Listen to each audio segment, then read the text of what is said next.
Well, the British have done 4 times their quota. I think the Dutch have done pretty well too. I don't know exactly, but certainly Germany is very high up there. They're the best. They have the most signatures. They have probably over 600,000 signatures now.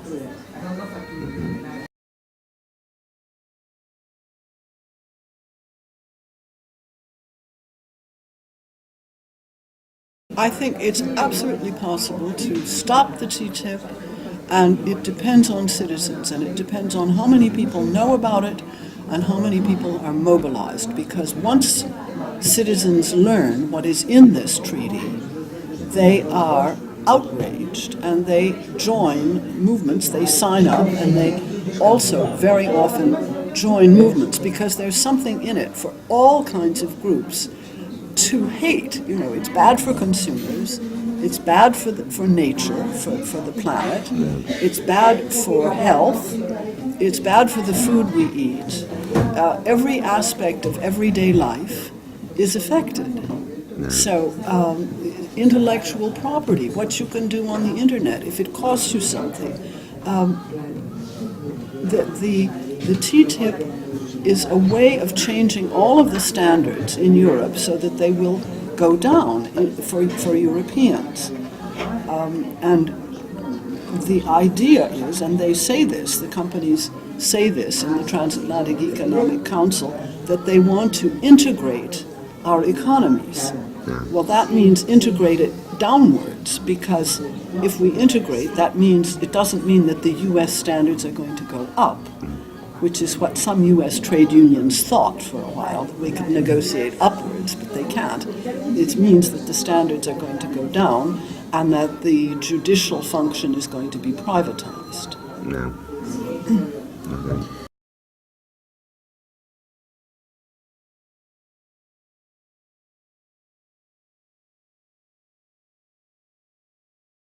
The Commission relies on a study that they had done by a client. They very often go to the Centre for Economic Policy Research in London, and they pay them to do studies. So this think tank, these people who do the reports, are clients. They get paid. So they have an interest in giving the Commission what it wants. And they said in their report that in their most optimistic case, in 2027, every family would have an extra 500 euros and there would be more jobs.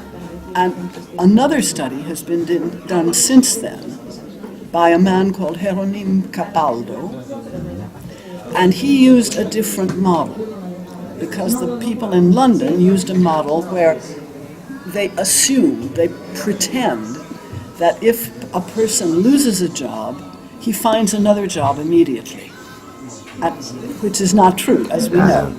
And the other man, Capaldo, used a different model, which is the United Nations model, and which does not assume things that cannot happen in a real economy.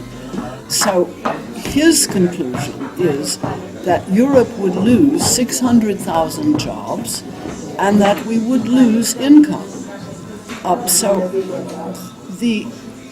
And there have been other studies that have shown the same thing, that it is much too optimistic to say that we would gain jobs and growth. And actually, we would lose both jobs and growth. Companies would leave, many things would be disrupted, small and medium enterprise would be affected. They're beginning to understand that they would not be able to keep the same clients. If you are a small or medium enterprise and you have one client to whom you are giving components, you're selling components to a car manufacturer or some business like that, and if that company leaves for the United States to set up there, then the small and medium enterprises in Europe are dead. There are a lot of things wrong with this treaty, which would affect a lot of small businesses, and the businesses could not use the judicial mechanism against the state because they're too small. They don't have enough money to support the costs of an arbitration trial like that. So they have nothing to gain from the treaty either. I'm all for small business, and they supply 85% of all the jobs in Europe. So, that's where the real activity is. It's not with the great big transnational corporations.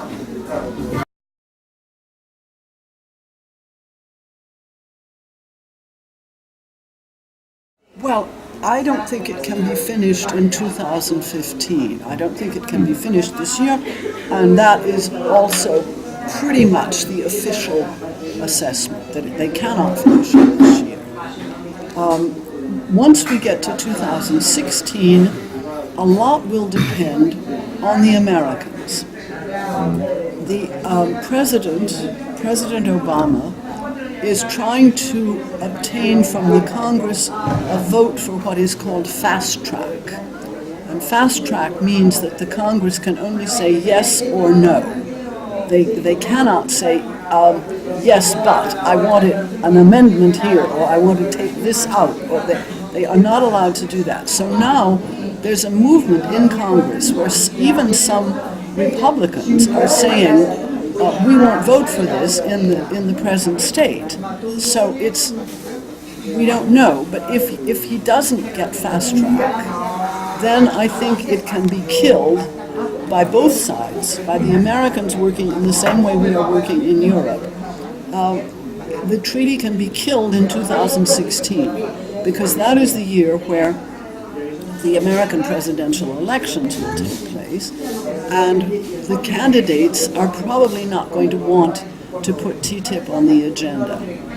And it is very little discussed now in the American press, but 2 days ago there was a huge article in the New York Times about it, and that means that other media will have to start talking about it too. So I'm pretty sure we can get rid of it, but we have to remain mobilized until that happens.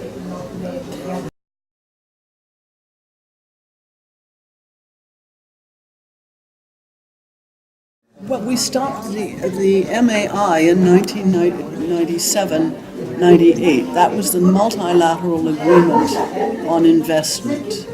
And as the Italians said, dire mai al mai, never to the mai. In Italian, it's MAI means never. And that was their slogan. But we won on that one. We got rid of, the French pulled out. We had a very good campaign in France, and we had a commission, and some of us testified in front of the commission. I testified, and we won. I mean, France said, we don't need this, and Lionel Jospin he didn't know about it really. He hadn't much heard of it, and then when he learned what it was, then he withdrew, and then the whole thing collapsed, so we won. But the companies come back with the same ideas. They wanted to take over the courts then, and they still want to take over the courts, and they wanted to regulate that, etc., etc. So democracy is a never-ending struggle. It's not something you have once for all.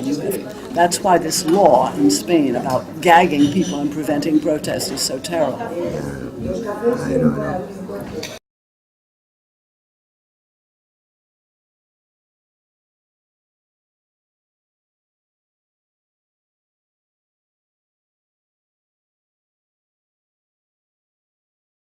I don't think Wolfgang Schäuble is really thinking about the TTIP. I think he wants to punish Greece. He wants to. It's really about that. It's about what they say it's about. I don't think they're thinking about TTIP.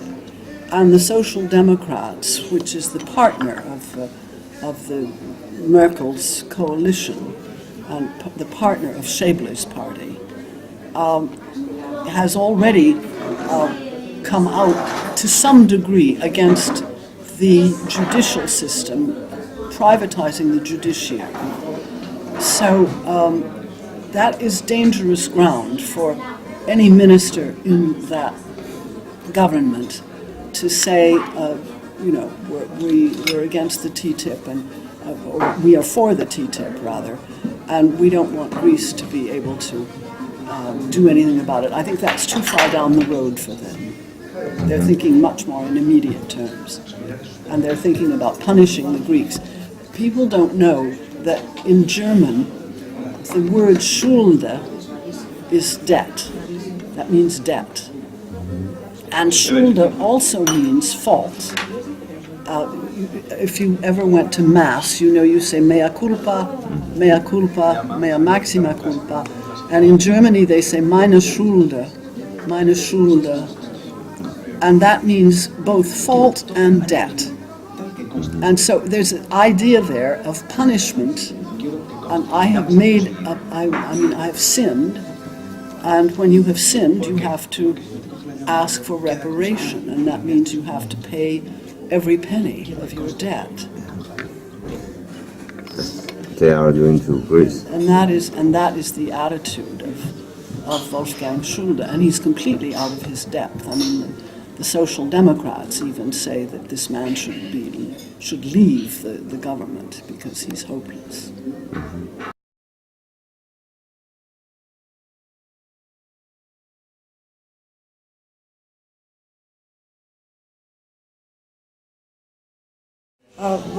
All progressives in France are for Podemos. That's very simple. We all hope that Podemos will win, and I know that there are nuances here, but in France there are no nuances. We don't want the Social Democrats, the PSOE, and we don't want the PPE with Rajoy, even less. So for us, what's left is not so much the Izquierda Unida, because that's been around for many, many years, but maybe a coalition of Izquierda Unida and Podemos. But in any case, we see Podemos as a tremendous opportunity for Europe, not just for Spain, but for Europe, as we see Syriza as a tremendous opportunity, not just for Greece, but also for Europe. So, yes, Podemos, a Podemos government would be able to say, we want our mandate back. We are not going to participate in these negotiations any longer. And that would be a very tough, I don't know if that could make the negotiations collapse, but I think it could. Even if Syriza withdrew its mandate, that could have a very big impact. And if they don't decide to withdraw the mandate, but afterwards they say we will not ratify this, this too would cause a lot of problems. The Commission would try to get over it. The Commission would try to jump over that hurdle. And juridically, legally, I don't know exactly what would happen, but it would certainly, normally, a country that refuses is, it only takes one, normally. But you know what they did to Ireland? When Ireland voted against the Constitution, they went back, or rather the Lisbon Treaty, the whole Commission went to Ireland, Barroso and all the top guns, and they said, you know, horrible things are going to happen to you if you don't ratify this treaty. So we don't know what would happen, but it would certainly start an avalanche of happenings in Europe which would be all to the good.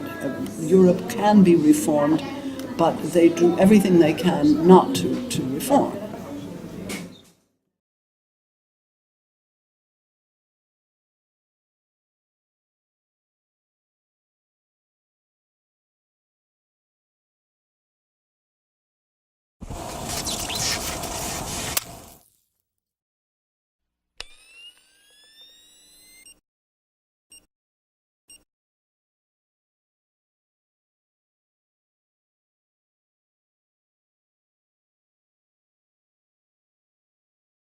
And they join movements, they sign up, and they also very often join movements because there's something in it for all kinds of groups to hate. You know, it's bad for consumers, it's bad for nature, for the planet, it's bad for health.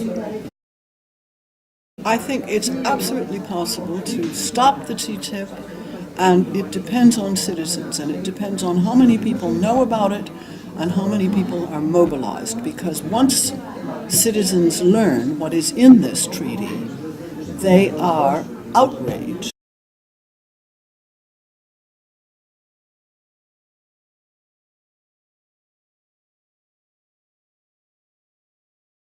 Well, the British have done 4 times their quota. I think the Dutch have done pretty well too. I don't know exactly, but certainly Germany is very high up there. They're the best. They're the most signatures. They have probably over 600,000 signatures now.